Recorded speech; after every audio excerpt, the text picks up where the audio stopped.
Welcome to the Reconstructed Church, and today we're going to answer the question, was the New Testament really written in Holy Ghost Greek?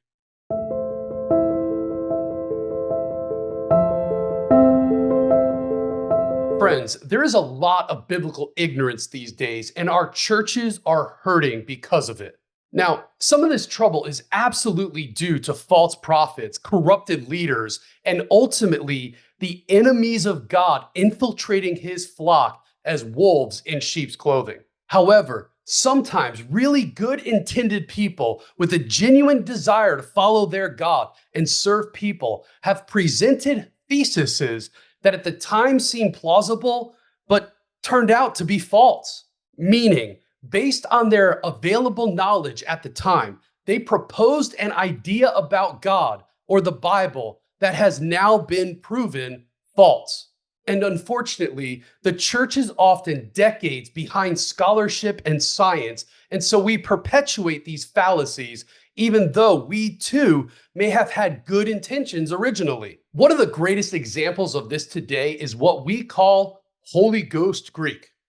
Now, here is the story. In the late 1700s and early 1800s, Greek scholars were researching manuscripts and studying the Greek New Testament. Just a quick side note, a manuscript is simply a handwritten copy of a part of or a whole New Testament letter or book which predated the printing press in the mid 1400s. And as these scholars were studying these manuscripts, they discovered something very strange. You see, the New Testament has about 5,000 different lemmas.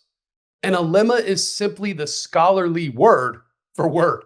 However, of these 5,000 words, about 500 of them were completely unique to the New Testament. Meaning, at one point in history, scholars believed that these approximately 500 words were exclusive to the New Testament. And early in the 1800s, scholars began to propose a thesis that God must have divinely and supernaturally gifted these words to the writers of the New Testament in order to explain their exclusivity. One of these scholars was Richard Roth, and many attribute the phrase Holy Ghost Greek to him. Additionally, at this time, Thayer's was completing his masterpiece known as the Thayer's Lexicon. Another quick side note, a lexicon is simply a fancy way, or the way scholars say dictionary. And Thayer's Lexicon was completed in 1841 and to this day has never been updated, and it is used by thousands of people around the world every single day in order to study and interpret the Bible. Well, that sounds awesome, you say. What's the problem with that? Well, here's the problem.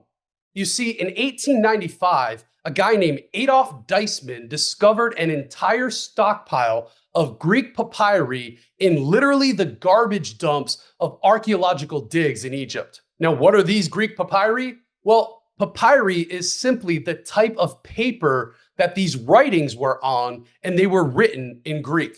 But that's not what was crazy about these documents. Papyri are actually very common. What was unique about these papyri is that they were basically equivalent to grocery lists.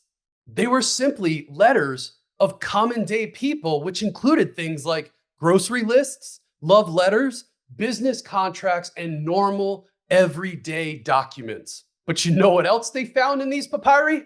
That's right, they found around 450 of these so-called 500 Holy Ghost words that prior to this discovery were exclusively found in the New Testament. So what does this all mean? Well, friends, it means this. It means that although theologians like Roth had good intentions with their theses, they were wrong.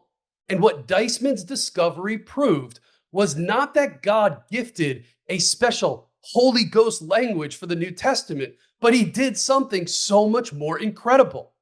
You see, God utilized a form of Greek now known as Koine Greek, which was the language of the common people of the day, in order to provide the common people of the day the access and ability to read and study the New Testament, to read and study God's very words for themselves. Now, to me, that's way more amazing than a Holy Ghost language gifted specifically to the few authors of the New Testament. God gave us the Bible in the language of the common people so we all could study it. Now, just a quick note to wrap this up. Thayer's lexicon is actually a good tool. However, you have to be skilled enough in Greek to know where those 500 or so Holy Ghost words are found. If not, quite honestly, friends, you could be misleading yourself and people without even knowing it. You see, friends, studying the Bible is amazing and fun. But when we do it, we have to remember that we are dealing with people's souls and details matter.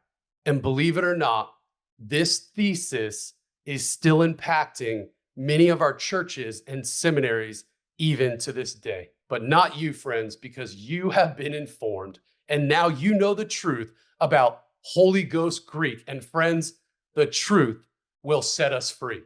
We will see you soon.